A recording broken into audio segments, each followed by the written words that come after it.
ഒരാൾ പറയുന്നത് സത്യമാണോ എന്ന് മനസ്സിലാക്കാൻ ഉദ്ദേശിച്ച് രൂപം കൊടുത്ത അനവധി ശാസ്ത്രീയ പരീക്ഷണ രീതികളുണ്ട്. ഇവയെ പൊതുവായി നുണപരിശോധന എന്നാണ് വിശേഷിപ്പിക്കുക. നുണപരിശോധനയ്ക്ക് ഉപയോഗിക്കുന്ന പ്രധാന ശാസ്ത്രീയ പരിശോധനകളാണ് polygraph test, narco analysis, brain mapping എന്നിവ. ആഗോളതലത്തിലും കേരളത്തിലും പല കുറ്റാന്വേഷണ കേസുകളുടെയും അന്വേഷണത്തിൽ ഇത് ഉപയോഗിച്ചിട്ടുണ്ട്. സാക്ഷിയുടെയോ പ്രതിയുടെയോ സമ്മതത്തോടെ മാത്രമേ ഇന്ത്യയിൽ ഈ പരിശോധനകൾ നടത്താൻ അനുമതിയുള്ളൂ. കുറ്റാന്വേഷണത്തിന്റെ ഭാഗമായി നുണപരിശോധനയ്ക്ക് പ്രധാനമായും പൊതുവെ ഉപയോഗിക്കുന്ന ഒരു പരീക്ഷണ രീതിയാണ് പോളിഗ്രാഫ് ടെസ്റ്റ്. 1921 കാലിഫോർണിയ യൂണിവേഴ്സിറ്റിയിലെ മെഡിക്കൽ വിദ്യാർത്ഥിയായിരുന്ന ജോൺ അഗസ്റ്റസ് ലാർസൺ ആണ് ഈ പരീക്ഷണ രീതി കണ്ടുപിടിച്ചത്. ഇലക്ട്രോണിക് യന്ത്രങ്ങളുടെ സഹായത്തോടെയാണ് ഈ പരിശോധന നടത്തുന്നത്. ശരീരത്തിൽ സെൻസറുകൾ പോലെയുള്ള ചില ഉപകരണങ്ങൾ ഘടിപ്പിച്ച് പ്രതിയുടെ രക്തസമ്മർദ്ദം, നാഡീമിടിപ്പ്, വിവിധ വികാരങ്ങൾ തുടങ്ങിയവ സൂക്ഷ്മമായി നിരീക്ഷിച്ചാണ് ഈ പരിശോധനയിൽ അന്തിമ നിഗമനത്തിൽ എത്തുന്നത്. വിവിധ ചോദ്യങ്ങളോട് അറിയാതെ തന്നെ പ്രസ്തുത വ്യക്തിയുടെ ശരീരം എങ്ങനെ പ്രതികരിക്കുന്നുവെന്നതിനെ സൂക്ഷ്മമായി നിരീക്ഷിച്ചാണ് ആ വ്യക്തി പറയുന്നത് സത്യമാണോ നുണയാണോ എന്നുള്ള നിഗമനത്തിൽ വിദഗ്ധർ എത്തിച്ചേരുന്നത്.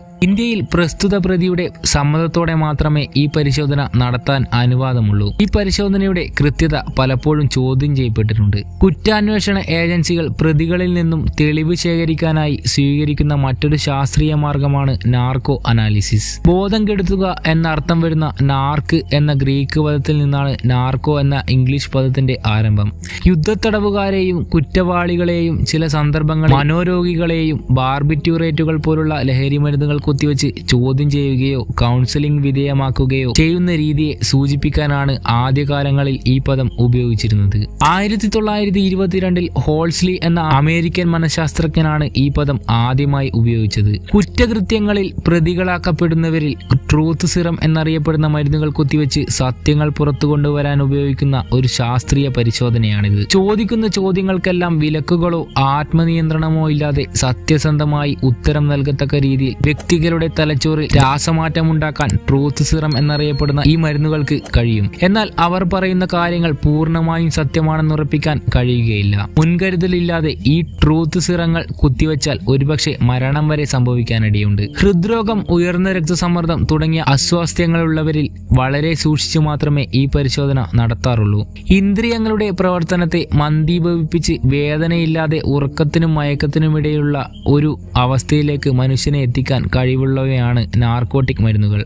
ഇത്തരം നാർക്കോട്ടിക്കുകളാണ് പലപ്പോഴും ട്രൂത്ത് സിറങ്ങളായി ഉപയോഗിക്കുന്നത്. ഇപ്രകാരം മയക്കത്തിനും ഉറക്കത്തിനും ഇടയിലുള്ള ഒരു പ്രത്യേക അവസ്ഥയിലാണ് ചോദിക്കുന്ന ചോദ്യങ്ങൾക്കെല്ലാം ആത്മനിയന്ത്രണമില്ലാതെ വ്യക്തികൾ ഉത്തരം നൽകുക. 1943 സ്റ്റീഫൻ ഹോൾസ്ലി പ്രസിദ്ധീകരിച്ച narco analysis A new technique in short cut psychotherapy എന്ന പുസ്തകത്തിലാണ് മനഃശാസ്ത്ര ചികിത്സാ രീതി എന്ന് വിശേഷിപ്പിച്ച് നാർക്കോ പരിശോധനയെക്കുറിച്ച് ആദ്യമായി പ്രതിപാദിക്കുന്നത്. ചില പ്രത്യേക മരുന്നുകൾ കുത്തിവയ്ക്കുമ്പോൾ വ്യക്തികൾ തടസ്സമില്ലാതെ എല്ലാ കാര്യങ്ങളും സംസാരിക്കുമെന്ന് സന്ദർഭവശാൽ ഹോൾസ്ലി കണ്ടെത്തുകയായിരുന്നു. മറ്റൊരു മുഖ്യ നുണപരിശോധനാ രീതിയാണ് ബ്രെയിൻ മാപ്പിംഗ്. ഇതൊരു മസ്തിഷ്ക പ്രവർത്തന നിരീക്ഷണ രീതിയാണ്. മനുഷ്യന്റെയോ മറ്റേതെങ്കിലും ജീവികളുടെയോ മസ്തിഷ്കത്തിന്റെ ജൈവ സവിശേഷതകളും സ്വഭാവങ്ങളും അളവുകളും സ്ഥലീയമായി അടയാളപ്പെടുത്തി മാപ്പുകളാക്കി മാറ്റുന്നതിനുള്ള ഒരു കൂട്ടം ന്യൂറോ സയൻസ് സാങ്കേതിക വിദ്യയാണ് ബ്രെയിൻ മാപ്പിംഗ് എന്ന് വിളിക്കുന്നത്. ഇതിലൂടെ ഒരു വ്യക്തി പറയുന്നത് നുണയാണോ സത്യമാണോ എന്ന് കണ്ടെത്താനും സാധിക്കുന്നതാണ്. I tracking technology, voice stress analysis, non verbal behaviour observation